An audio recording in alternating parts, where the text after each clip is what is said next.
और जब जीवन भर ये याद रहेगा कि तुम्हारी मृत्यु होगी, तो फिर बुरे काम करने से बचो। एक बात तो सच है, मृत्यु को टाल नहीं सकते। जिस मृत्यु को वो टालना चाहता था, जिसके लिए उसने बच्चे का हरण किया, जिसके लिए उस बच्चे को समुद्र में फेंक दिया, वही मृत्यु उसकी रसोई में आ गई, तो उसकी नहर में पड़ गई और विद्या भी वही सीख रही। चलो आगे बढ़ के बैठिए दीदी, सुनिए। राक्षस घर में जन्म होता है करके सुनने में अभी एक दिन उसी बालक ने चलिए फिर कपड़ा लता धोआ जाएगा, संग्रासुर का वध किया और वो बालक अपनी पत्नी के साथ वापस आया। प्रसन्न हो गए, भगवान ने 16,108 विवाह किए। यहाँ पर युवा बच्चे बहुत बैठे और साथ बहुत अच्छी बात, जो नहीं सुनते हैं वो सुने। प्रश्न मन में आता है कि जब वो भगवान है तो उन्होंने इतने विवाह क्यों किए एक साथ? 16,108 क्यों? सबसे पहली बात तो ये समझ लो, किसी चीज की आवश्यकता नहीं है, वो पूर्ण है। अपूर्ण को इच्छा होती है, पूर्ण को इच्छा नहीं होती। भगवान की कंडीशन कैसी? आपके भी जीवन में कुछ इच्छाएं होती हैं, बताएं। एक कुछ समय के लिए आप भी निरीच्छा हो जाते हो एक सब्जेक्ट में। कैसे? आपने पेट भर के भोजन कर लिया हो चकाचक, बहुत पेट भर। हालांकि उदाहरण भगवान के लिए ठीक नहीं है, पर फिर भी हम लोग थोड़ा बहुत समझ सके उस भाव को, इसलिए बता रहे हैं। पेट भरा हुआ है कम ऊपर तक, एक बूंद पानी नहीं जाएगा, ऐसा पेट भरा हुआ है। और उस समय कोई कहे कि 56 लोग 36 व्यंजन ग्रहण करोगे? जब आप अब कोई रुचि होगी भोजन की, क्यों नहीं होगी? क्योंकि भैया पूर्ण एकदम फुल है। यही हर संसाधन इस ब्रह्मांड में जो आपको दृष्टिगोचर हो रहा है, परमात्मा हर चीज से तृप्त है। अतृप्त व्यक्ति इच्छा करता है। पूर्णमिदं पूर्णमादाय, वो पूर्ण है, वो अपूर्ण नहीं है। हम लोग अपूर्ण है इसलिए इच्छा करते हैं, वो पूर्ण है। उसे संसारिक किसी वस्तु की आवश्यकता नहीं है और ना ही वो इच्छा रखते हैं। तो फिर करते क्यों हैं? अपने भक्तों की इच्छा पूरी करने के लिए लीला करते हैं। अब इन 16,100 कन्याओं को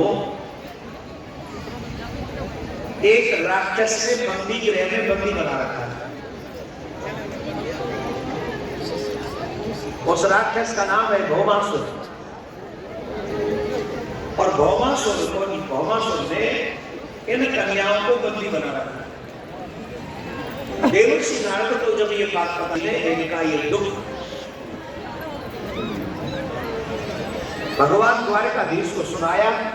और भगवान द्वारकाधीश ने जब ये दुख सुना तो भगवान गरुड़ पर सवार होकर आए और उस दुष्ट का, भौमासुर का वध किया। वध करने के बाद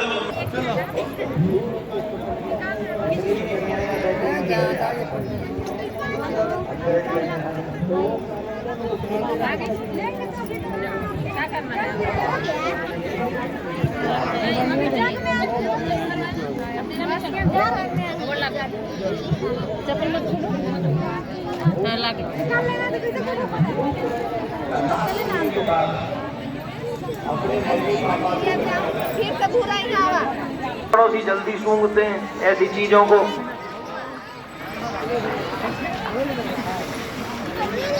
सही है गलत है बताओ? पता उन्हें सूंघ ही लेते हैं वो।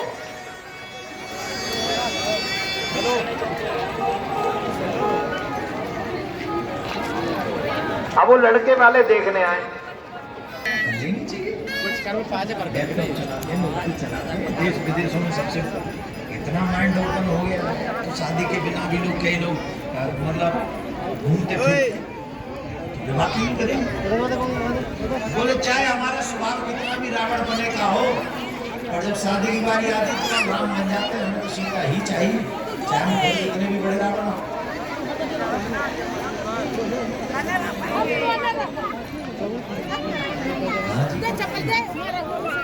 बोलो हाँ जी। घूमते जाओ, जहाँ जहाँ मन है दीदी दीदी का नाम बिकते जाओ। ठीक है, 4 लड़की वहाँ है बक्सा, उसे शादी नहीं करेगी। बक्सा में वहाँ लास्ट जब गलत हो जाएगा तो तो और भी मजा आता है, और भी चमन, और भी बेटी की तरह और भी मजा आता है। इस समय कौन मना करता है हमसे? उन्होंने कहा या तो आप हम यहाँ से जाएंगे, तो हमारे पास ऑप्शन ही है, या तो हम आपको बुला कर